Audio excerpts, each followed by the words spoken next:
ಸ್ನೇಹಿತರೆ, media masters ನ್ಯೂಸ್ಗೆ ಸ್ವಾಗತ. ಗೆಳೆಯರೆ, ಹಿಂದಿ ಅನ್ನೋ ಎರಡಕ್ಷರ ಇಂಡಿ ಕೂಟದಲ್ಲಿ ಬಿರುಕು ಕಾಣಿಸಿಕೊಳ್ಳೋದಕ್ಕೆ ಕಾರಣ ಆಗ್ತಿದೆಯಾ? ಇಂಥದ್ದೊಂದು ಅನುಮಾನ ಮೂಡೋದಕ್ಕೆ ಕಾರಣ ಆಗ್ತಾ ಇರೋದು ಡಿಎಂಕೆ ಸಂಸದ ದಯಾನಿಧಿ ಮಾರನ್ ಅವರ ಅದೊಂದು ಹೇಳಿಕೆ. ಡಿಎಂಕೆ ಪಕ್ಷ ಆ ವಿಡಿಯೋವನ್ನ ಹಳೇದು ಅಂತ ಹೇಳ್ತಾ ಇದ್ರು, ಬಿಜೆಪಿ ಮಾತ್ರ ಈ ವಿಷಯವನ್ನೇ ಇಟ್ಕೊಂಡು ಇಂಡಿ ಕೂಟದ ಮೇಲೆ ವಾಗ್ದಾಳಿಯನ್ನ ನಡೆಸ್ತಾ ಇದೆ. ಮೊನ್ನೆ ದೆಹಲಿಯಲ್ಲಿ ನಡೆದ INDIA ಸಭೆಯಲ್ಲಿ ಬಿಹಾರದ ಮುಖ್ಯಮಂತ್ರಿ ನಿತೀಶ್ ಕುಮಾರ್ ಡಿಎಂಕೆ ನಾಯಕ TR ಬಾಲು ಅವರಿಗೆ ನೀವು ಹಿಂದಿ ಕಲ್ತ್ಕೊಳ್ಳಿ, ಅದು ರಾಷ್ಟ್ರೀಯ ಭಾಷೆ ಅಂತ ಹೇಳಿದ ನಂತರ ದಯಾನಿಧಿ ಮಾರನ್ ಅವರ ವಿಡಿಯೋ ಒಂದು ವೈರಲ್ ಆಗಿತ್ತು. ಹಾಗಾದ್ರೆ ಅಲ್ಲಿ ದಯಾನಿಧಿ ಮಾರನ್ ಹೇಳಿದಾದ್ರೂ ಏನು? ಅದಕ್ಕೆ ಬಿಹಾರದ ಉಪಮುಖ್ಯಮಂತ್ರಿ ಕೊಟ್ಟಿರೋ ಉತ್ತರ ಏನು? ಇಷ್ಟಕ್ಕೂ ದಯಾನಿಧಿ ಅವರು ಹೇಳ್ತಾ ಇರೋದು ನಿಜಾನ ಅನ್ನೋದ್ರ ಬಗ್ಗೆ ಒಂದಷ್ಟು ಮಾಹಿತಿಯನ್ನ ನಾವಿಲ್ಲಿ ನೋಡೋಣ.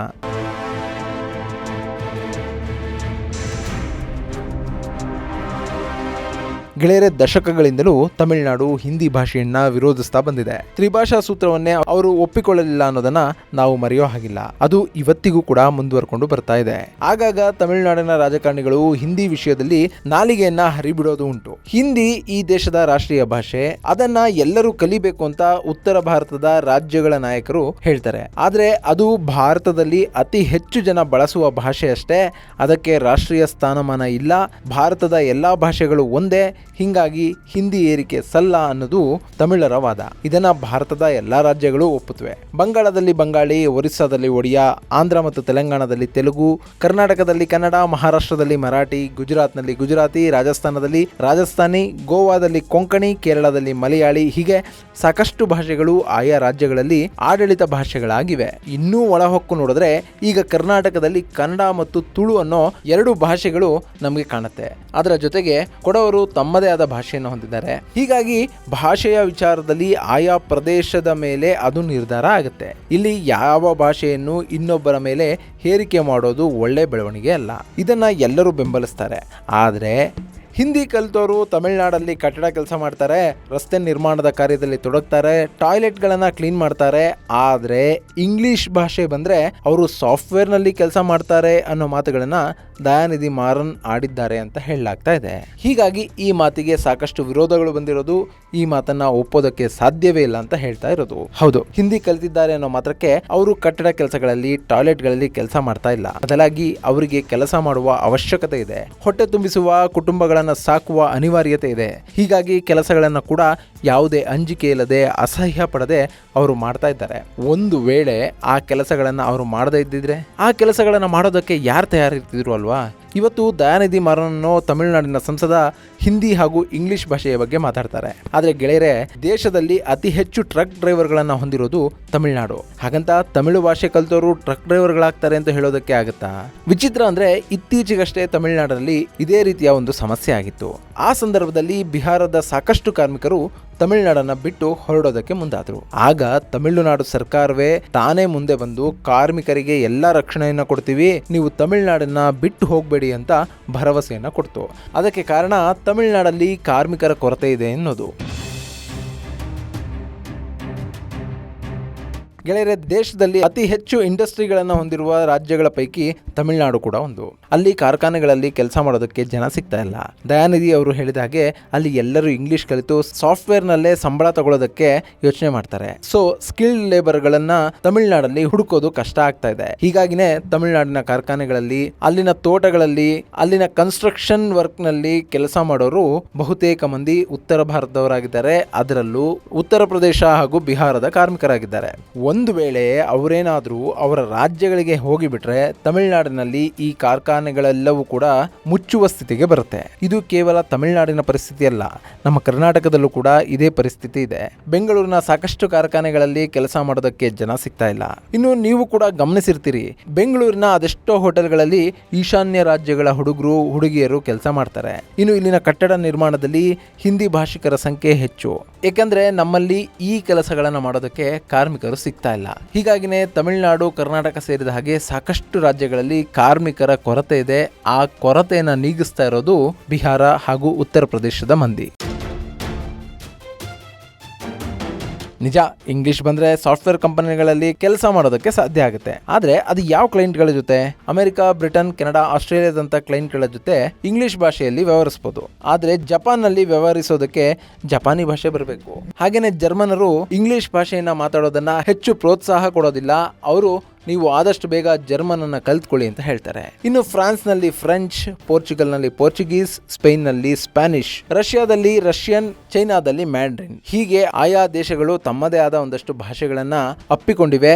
ಸೊ ಈ ಎಲ್ಲಾ ದೇಶಗಳಲ್ಲೂ ಇಂಗ್ಲಿಷ್ ನಮ್ಮನ್ನ ಕೈ ಹಿಡಿಯುತ್ತೆ ಅನ್ನೋದು ಸುಳ್ಳು. ಆದ್ರೆ ಇಂಗ್ಲಿಷ್ ಅಂತಾರಾಷ್ಟ್ರೀಯವಾಗಿ ಸಂವಹನಕ್ಕೆ ಬಳಕೆಯಾಗುವ ಭಾಷೆಯಾಗಿದೆ. ಹೀಗಾಗಿ ಆ ಭಾಷೆಯನ್ನ ಕಲಿಯೋದ್ರಲ್ಲಿ ತಪ್ಪಿಲ್ಲ. ಆದ್ರೆ ಅದೇ ಭಾಷೆ ಗ್ರೇಟ್ ಅಂತ ಹೇಳೋದಿದೆಯಲ್ಲ, ಅದನ್ನ ತಪ್ಪು ಅಂತ ಹೇಳ್ತಾ ಇರೋದು.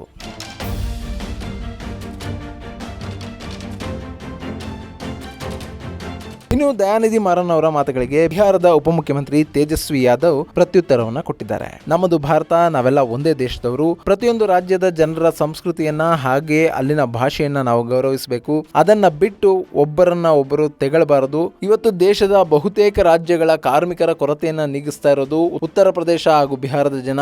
ಒಂದು ವೇಳೆ ಇಲ್ಲಿಂದ ಬೇರೆ ರಾಜ್ಯಗಳಿಗೆ ಕಾರ್ಮಿಕರು ವಲಸೆ ಹೋಗದೇ ಇದ್ರೆ ಆ ರಾಜ್ಯಗಳ ಆರ್ಥಿಕ ವಲಯ ಸ್ತಬ್ಧವಾಗುತ್ತೆ ಅಂತ ಹೇಳಿದ್ದಾರೆ. ಅಲ್ಲದೆ ಇದು ಕೇವಲ ಡಿಎಂಕೆ ನಾಯಕರಿಗಲ್ಲ, ದೇಶದ ಎಲ್ಲಾ ರಾಜಕೀಯ ಪಕ್ಷಗಳ ನಾಯಕರಿಗೂ ಕೂಡ ಇದು ಅನ್ವಯ ಆಗುತ್ತೆ ಅಂತ ತೇಜಸ್ವಿ ಯಾದವ್ ಹೇಳಿದ್ದಾರೆ. ಇಲ್ಲಿ ತೇಜಸ್ವಿ ಅವರ ಈ ಉತ್ತರವನ್ನ ನೋಡಿದ್ರೆ ಇಂಡಿ ಕೂಟದಲ್ಲಿ ಉಂಟಾಗ್ತಿದೆ ಅಂತ ಹೇಳಲಾಗ್ತಿದ್ದ ಬಿರುಕನ್ನ ತೇಜಸ್ವಿ ಯಾದವ್ ಮುಚ್ಚಿಡ್ತಾ ಇದ್ದಾರೆ ಅನ್ನೋ ಅನುಮಾನ ಬಾರದೇ ಇರೋದಿಲ್ಲ. ಯಾಕಂದ್ರೆ ಹಿಂದಿ ಭಾಷೆಯ ವಿಷಯಕ್ಕೆ ನಿತೀಶ್ ಕುಮಾರ್ ಹಾಗೂ ಡಿಎಂಕೆ ನಡುವೆ ಸಂಘರ್ಷ ನಡೆದಿತ್ತು.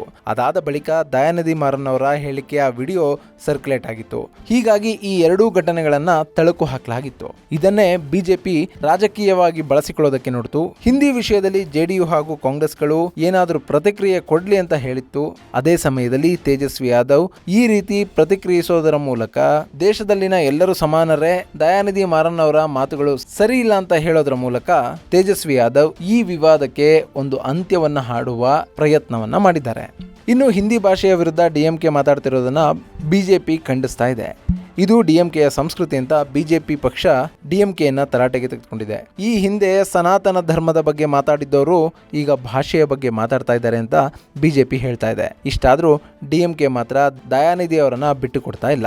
ಈ ಹಿಂದೆ ಬಿಜೆಪಿಯ ರಾಜ್ಯಸಭಾ ಸದಸ್ಯ ತರುಣ್ ವಿಜಯ್ 2017ರಲ್ಲಿ ಅಲ್ ಜಜೀರಾ ಟಿವಿಯಲ್ಲಿ ಆಡಿದ ಮಾತುಗಳನ್ನ ಡಿಎಂಕೆ ಟ್ವೀಟ್ ಮಾಡಿದೆ. ಅವತ್ತು ತರುಣ್ ವಿಜಯ್ ಅಲ್ ಜಜೀರಾದ ಪತ್ರಕರ್ತನ ಪ್ರಶ್ನೆಗೆ ಉತ್ತರ ಕೊಡ್ತಾ, ಭಾರತದವರನ್ನ ನೀವು ರೇಸಿಸ್ಟ್ಗಳು ಅನ್ನೋದಾದ್ರೆ ನಾವ್ಯಾಕೆ ಸೌತ್ ಇಂಡಿಯಾ ಜೊತೆ ಇದ್ದೇವೆ? ನಾವು ಅವರ ಜೊತೆ ಒಟ್ಟಾಗಿ ಬಾಳ್ತಾ ಇದ್ದೇವೆ. ನಾವು ನಮ್ಮ ಸುತ್ತಲೂ ಕಪ್ಪು ಜನರನ್ನ ಹೊಂದಿದ್ದೇವೆ. ಹೀಗಿದ್ದಾಗ ನಾವೇ ಹೇಗೆ ರೇಸಿಸ್ಟ್ಗಳಾಗ್ತೀವಿ ಅನ್ನೋ ಮಾತುಗಳನ್ನ ಆಡಿದ್ರು. ಅಲ್ಲಿ ಬಿಜೆಪಿ ನಾಯಕ ದಕ್ಷಿಣ ಭಾರತದ ರಾಜ್ಯಗಳ ಜನರನ್ನ ಕಪ್ಪು ಜನ ಅಂತ ಹೇಳಿದ್ರು ಅಂತ ಡಿಎಂಕೆ ಆ ವಿಡಿಯೋವನ್ನ ಬಳಸಿಕೊಂಡು ಬಿಜೆಪಿಗೆ ತಿರುಗೇಟನ್ನ ಕೊಡ್ತಾ ಇದೆ.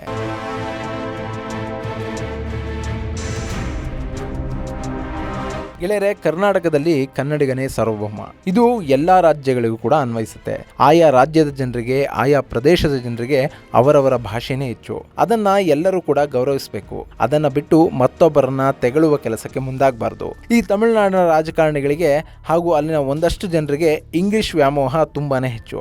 ಈ ಹಿಂದೆ ಸುಂದರ್ ಪಿಚೈ ಕೂಡ ಇಂಥದ್ದೇ ಒಂದು ಹೇಳಿಕೆಯನ್ನು ಕೊಟ್ಟಿದ್ರು. ನಾನು ಹಿಂದಿ ಕಲ್ತಿದ್ರೆ ಕನ್ಸ್ಟ್ರಕ್ಷನ್ ಕಂಪನಿಯಲ್ಲಿ ಕೆಲಸ ಮಾಡಬೇಕಿತ್ತು ಅಂತ ಅವ್ರು ಹೇಳಿದ್ರು. ಆ ಮೂಲಕ ಹಿಂದಿ ಭಾಷೆ ಕಲಿತವರು ಕಾರ್ಮಿಕರಾಗೋದಕ್ಕೆ ಮಾತ್ರ ಸಾಧ್ಯ ಅನ್ನೋ ಅರ್ಥದಲ್ಲಿ ಪಿಚ್ಚೈ ಮಾತಾಡಿದ್ರು. ಆದ್ರೆ ಗೆಳೆಯರೆ, ಹಿಂದಿ ಭಾಷೆಯ ಮೇಲೆ ಹಿಡ್ತಾ ಇದ್ರೆ ಭಾರತವನ್ನ ಆಳಬಹುದು ಅಂತ ಅವರು ಯಾಕೆ ಹೇಳೋದಿಲ್ಲ?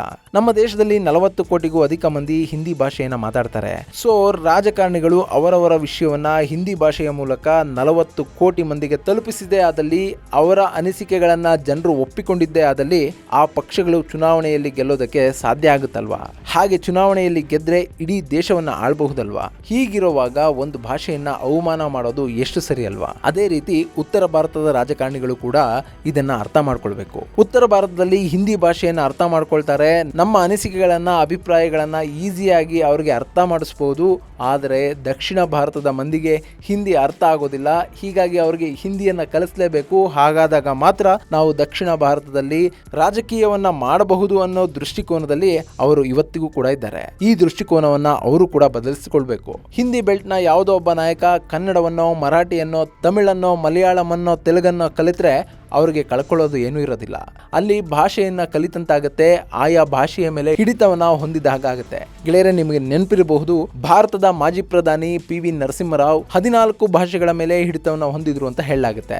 ಅವರು ಅಷ್ಟು ಭಾಷೆಗಳ ಮೇಲೆ ಹಿಡಿತವನ್ನ ಹೊಂದಿದ್ದ ಕಾರಣದಿಂದಲೇ ಅವತ್ತಿಗೆ ಕಾಂಗ್ರೆಸ್ ಪಕ್ಷವನ್ನ ಸಂಭಾಳಿಸಿ ಪ್ರಧಾನಿ ಹುದ್ದೆಯನ್ನ ನಿಭಾಯಿಸೋದಕ್ಕೆ ಸಾಧ್ಯ ಆಗಿದ್ದು. ಸೊ ಇಲ್ಲಿ ಒಂದು ಅರ್ಥ ಆಗೋದೇನು ಅಂತಂದ್ರೆ, ಭಾಷೆಗಳನ್ನ ಕಲಿಯೋದ್ರಲ್ಲಿ ಯಾವುದೇ ತಪ್ಪಿಲ್ಲ, ಆದ್ರೆ ನಮ್ಮ ಭಾಷೆಯನ್ನ ಮಾತ್ರ ನಾವು ಮರಿಬಾರ್ದು. ಇದು ಗೆಳೆಯರೆ, ಹಿಂದಿ ಭಾಷಿಕ ಜನರ ಮೇಲೆ ದಯಾನಿಧಿ ಮಾರನ್ ಹೇಳಿದ ಮಾತು ಹಾಗೂ ಅದಕ್ಕೆ ಬಿಹಾರದ ಉಪಮುಖ್ಯಮಂತ್ರಿ ತೇಜಸ್ವಿ ಯಾದವ್ ಕೊಟ್ಟಿರುವ ಪ್ರತ್ಯುತ್ತರದ ಬಗ್ಗೆ ಒಂದಷ್ಟು ಮಾಹಿತಿ. ಮುಂದಿನ ವಿಡಿಯೋದಲ್ಲಿ ಮತ್ತೊಂದು ವಿಶೇಷ ಮಾಹಿತಿಯನ್ನು ನಿಮ್ಮ ಮುಂದಿಡ್ತೀನಿ. ಅಲ್ಲಿವರೆಗೂ ನಮಸ್ಕಾರ.